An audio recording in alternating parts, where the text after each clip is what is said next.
નમસ્કાર વિદ્યાર્થી મિત્રો, હું મુલતાની ખુશ્બુ ગીતાંજલિ વિદ્યાલયના ઓનલાઈન એજ્યુકેશન વિડીયોમાં આપ સૌનું હાર્દિક સ્વાગત કરું છું. આજે આપણે કક્ષા 5 હિન્દી જેનો પાઠ 5 ચિડિયા ઘર કી શેર એ સમજવાનો છે. તો સૌથી પહેલા આપણે વાત કરીએ ચિડિયા ઘર એટલે શું. તમે ગયા છો ક્યારે ચિડિયા ઘરમાં? ગયા છો? हाँ, क्यारेक तो गया जो सो चिड़ियाघर એટલે કે પ્રાણી સંગ્રહાલય, બરાબર ને?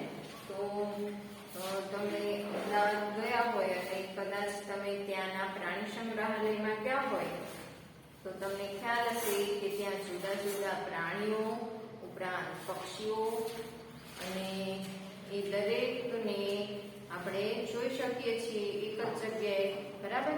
તો એમ અહીંયા આપણો જે પાઠ છે ચિડિયા ઘર કી શેર એમાં પણ આપણે આ રીતે કરવાનું છે. ચલો બધા તૈયાર થઈ જાવ કરવા માટે. આપણે પ્રાણી સંગ્રહાલયની શેર કરવાની છે, એટલે કે પ્રાણી સંગ્રહાલય ફરવા નીકળવાનું છે.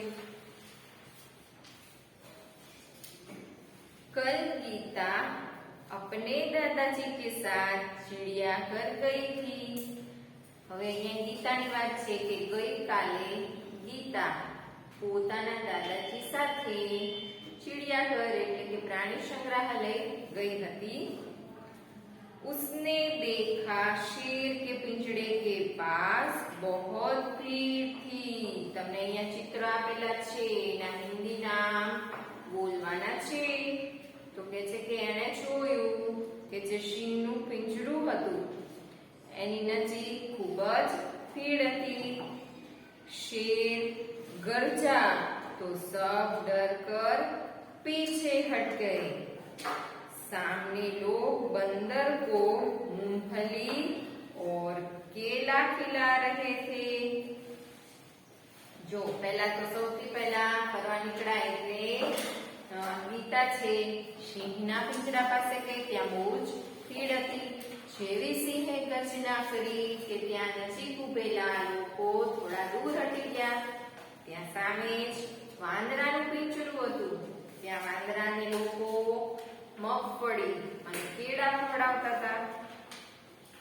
દાદાજીને કહા, देखो वह लिखा है चिड़ियाघर के जानवरों को खाना देना मना है. गीता बोल उठी, दादाजी वह देखिए काले मुंह का बंदर. दादाजी हंस पड़े और बोले, बिटिया यह लंगूर है. હવે જેનું મુંહ કાળું હોય, વાંદરામાં પણ જુદી જુદી જાત હોય છે. ગોરીલા હોય, લંગૂર હોય, બરાબર છે? તો અહીંયા કાળા મોં વાળું છે વાંદરું છે. એ જોઈ ગીતા કહે છે કે જો પેલો વાંદરો અલગ દેખાય છે, એનું મોઢું કાળું છે. તો દાદાજી શું કહે છે કે વહ લંગૂર है. लंगूर का मुंह काला होता है. દાદાજી કહે છે કે લંગૂર જે છે, વાંદરાની જે જાત લંગૂર છે ને, એનું મોં કાળું હોય છે.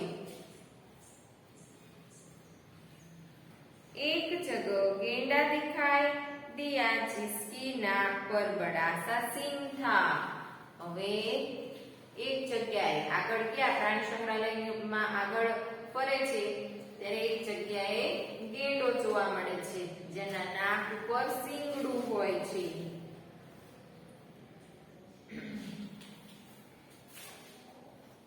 साठ वाले बाड़े में लंबी गर्दन वाला जिराफ धीरे धीरे टहल रहा था. હવે જ્યાં ગેંડો જોયો ને એની નજીકમાં જ બાજુમાં જ એક વાડાની અંદર લાંબી ટોપ વાળું જે જીરાફ છે ધીમે ધીમે પોતાના વાડાની અંદર ફરી રહ્યું હતું.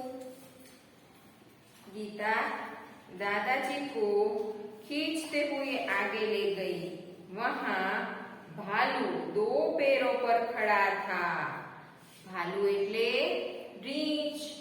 તો જે આગળ જાય છે તો ત્યાં એક રીંછ રીંછ દેખાય છે અને એ માણસની જેમ બે પગ ઉપર ઊભો હતો. હવે મોટા ભાગના જાનવરો છે એ પોતાના ચાર પગનો ઉપયોગ ચાલવા માટે કરે છે, જ્યારે વાંદરો અને રીંછ જેવા પ્રાણી છે એ માણસની જેમ બે પગ ઉપર ચાલે છે. एक तालाब में रंग बिरंगी मछलियां और बतख तैर रही थी. जो અહીંયા માછલી અને બતકનું ચિત્ર આપેલું છે કે એક તળાવ હતું, ત્યાં જ એમાં સુંદર મજાની રંગબેરંગી માછલીઓ હતી અને સાથે સાથે બતક પણ તરી રહી હતી. गीता ने दादाजी को दूसरी ओर इशारा करके दिखाते हुए कहा, दादाजी दादाजी वह देखिए पत्थर चल रहा है. पत्थर चाले ना तो એ શું હશે? કાચબો.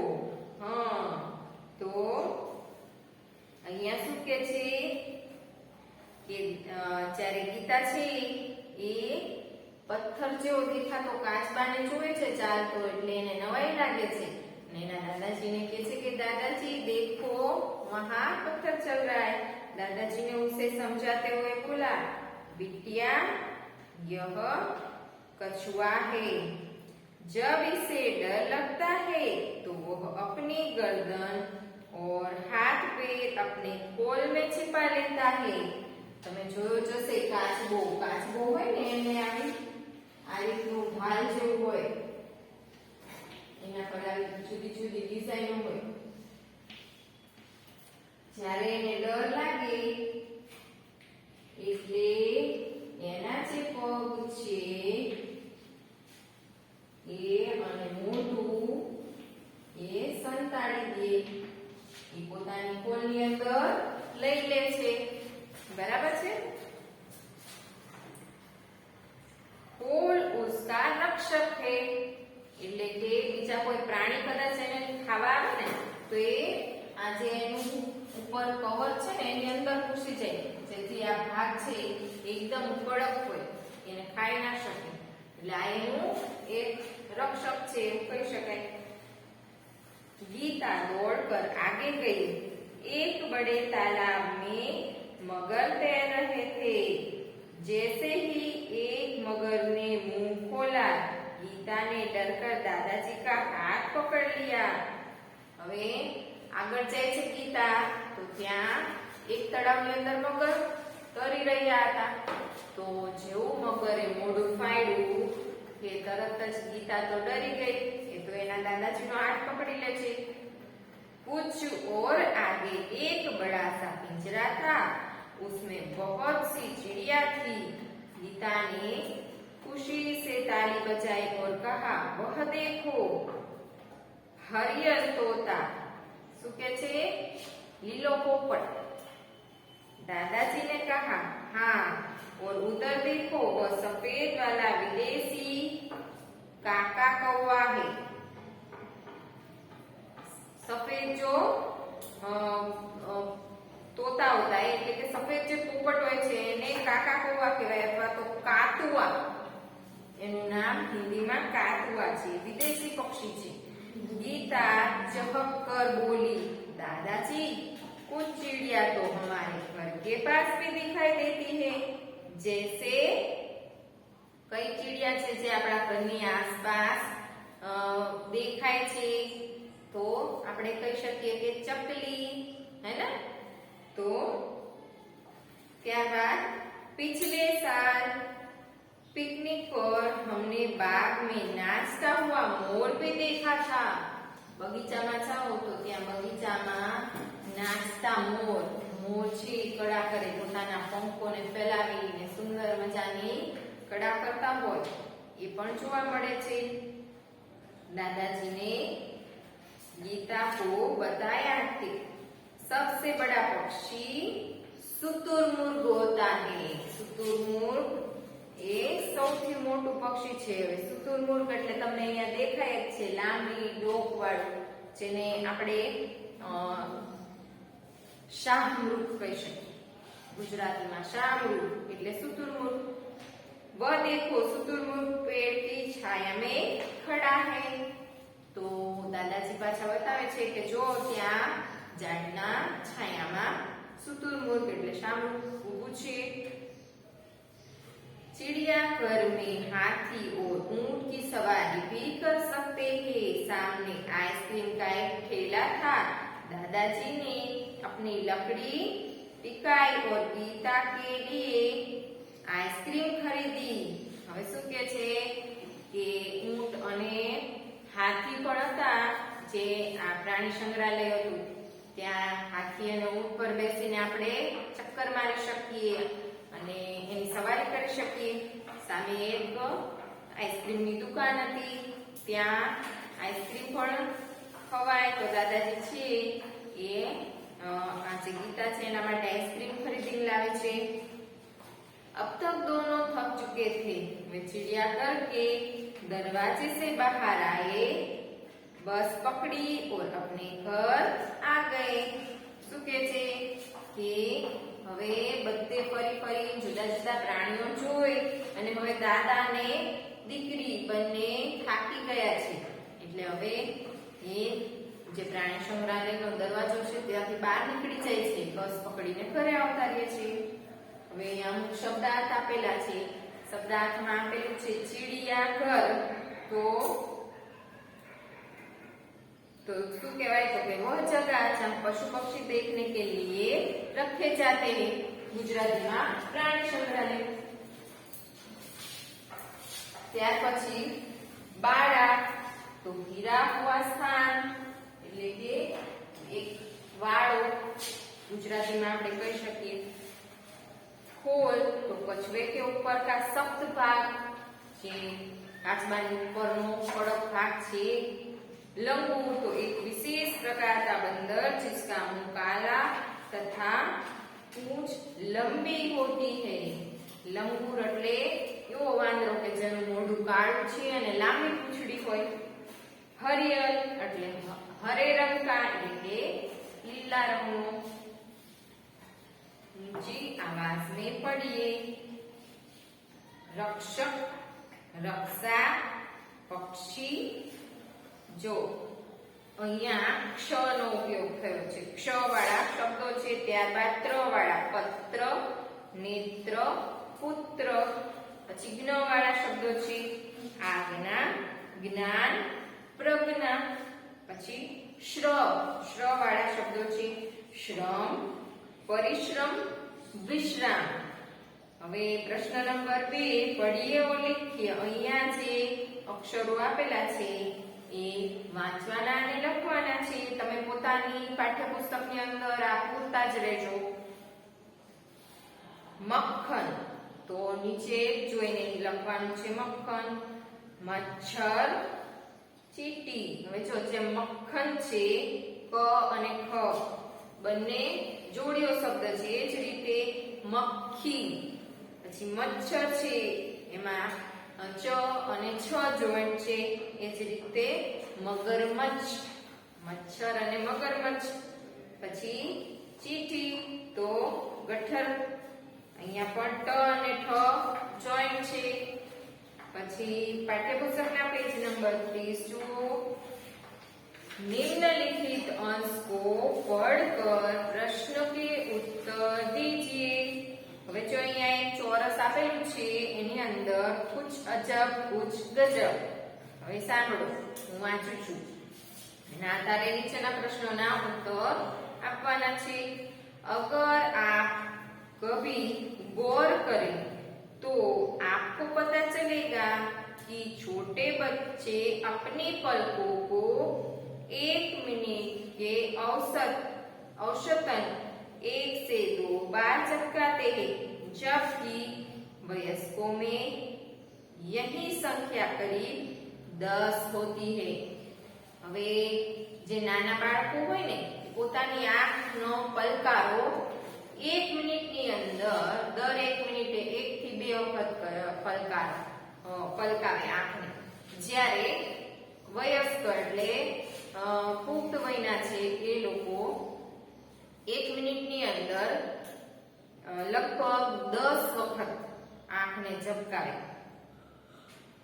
પછીનું हमारे शरीर को एक वक्त का खाना पचाने या हजम करने में करीब 12 घंटे का समय लगता है। પછીનું શું છે કે આપણા શરીરને જે કંઈ પણ આપણે ખાધું છે પચાવવામાં 12 કલાકનો સમય લાગે છે। क्या आपको पता है कि हमारे यानी मानव शरीर में नाक व कान दो ऐसे अंग है जिसका आकार पूरे जीवन काल तक बढ़ता ही रहता है। तो તમને ખબર હતી કે આપણા નાક અને કાન એનો આકાર આપણે જીવીએ ત્યાં સુધી વધતો જ રહે, બરાબર?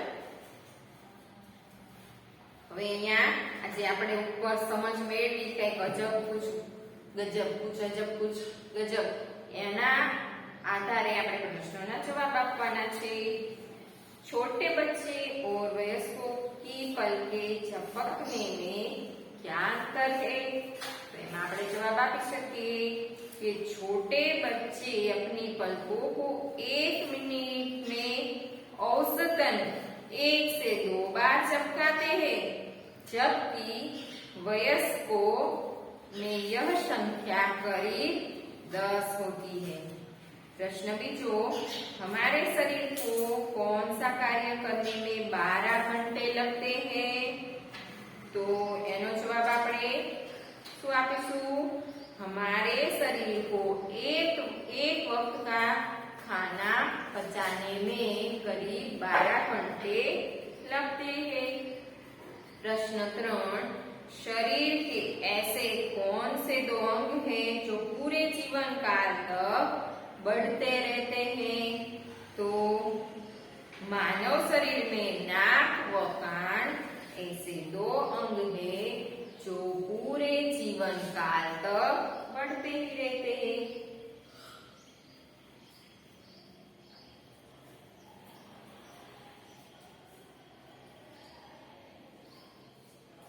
હવે પછીનો પ્રશ્ન નંબર 4 છે, कोई बहुत धीरे चलता है तो लोग कहते हैं वह कछुओं की चाल चल रहा है।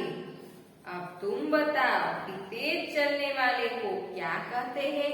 तो આપણે ગુજરાતીમાં તો આપણે શું કહીએ? હરણફાળ, બરાબર ને? જ્યારે હરણ સાથે સરખાવીએ, જ્યારે એકદમ દોડીને જતું હોય કે ઝડપથી ચાલતું હોય તો એમ કે તો હરણફાળ ભરે છે, હરણની જેમ દોડે છે। तो અહીંયા हिंदी में પણ એમ કહી શકાય કે हिरनी की चाल चलता है, हिरनी की तरह दौड़ता है। चिड़ियाघर में जाकर क्या क्या नहीं करना चाहिए? तो જ્યારે તમે પ્રાણી સંગ્રહાલય જાઓ તો શું ના કરવું જોઈએ? તો ત્યાંના જાનવરોને ખવડાવવું ના જોઈએ, એમના ચાડા ના કરવા જોઈએ, પછી ગંદકી ના ફેલાવી જોઈએ, ત્યાં उगाड़ेला वृक्षोना पान न तोड़वा જોઈએ। आज આપણે हिंदीમાં કહીએ तो चिड़ियाघर में जाकर हमें जानवरों को परेशान नहीं करना चाहिए, जानवरों को खाना नहीं खिलाना चाहिए, जगह जगह पर कचरा नहीं करना चाहिए, और वहां पे जो वृक्ष है वो वृक्ष के पर्णों को नहीं तोड़ना चाहिए। पछीનું છે स्वाध्याय प्रश्न के उत्तर दीजिए। पेज नंबर 30 पर હવે स्वाध्याय છે, चिड़ियाघर की सैर के लिए कौन कौन आए थे? तो આપણે क्या था ना, तो गीता और उसके दादाजी चिड़ियाघर की सैर के लिए गीता और उसके दादाजी आए थे। बंदर को लोग क्या कहते हैं? एक मिनट, बंदर को लोग क्या खिला रहे थे? कहते हैं खिला रहे थे। बंदर को लोग क्या खिला रहे थे? तो बंदर को लोग मूंगफली और केले खिला रहे थे। लंगूर का मुंह कैसा होता है? लंगूर का मुंह काला होता है। तालाब में क्या था? तालाब में रंग बिरंगी मछलियां और बतख थी। गीता ने किसे पत्थर बताया? गीता ने कछुए को पत्थर बताया। कछुए का रक्षक क्या है? कछुए का रक्षक उसका खोल है। विदेशी पक्षी का नाम क्या था? विदेशी पक्षी का नाम क्या था? काका कौवा, तो उसको क्या बोलेंगे? कातुआ। विदेशी पक्षी का नाम कातुआ था। सबसे बड़े पक्षी का नाम क्या है? अथवा तो नाम लिखिए तो सबसे बड़े पक्षी का नाम शुतुरमुर्ग है। पछीनो छे उदाहरण के अनुसार रेखांकित शब्दों की जगह उचित शब्द लिखकर वाक्य पूर्ण कीजिए। जो उदाहरण से पेड़ पर बंदर लटक रहा था, पेड़ पर बंदरिया लटक रही थी। लिंग परिवर्तन करवानुं छे। तो यहाँ हाथी छे, तालाब में हाथी नहा रहा था, तो तालाब में हाथीनु हथनी। પછી रेगिस्तान में ऊंट दौड़ रहा था, तो रेगिस्तान में ऊंटनी दौड़ रही थी।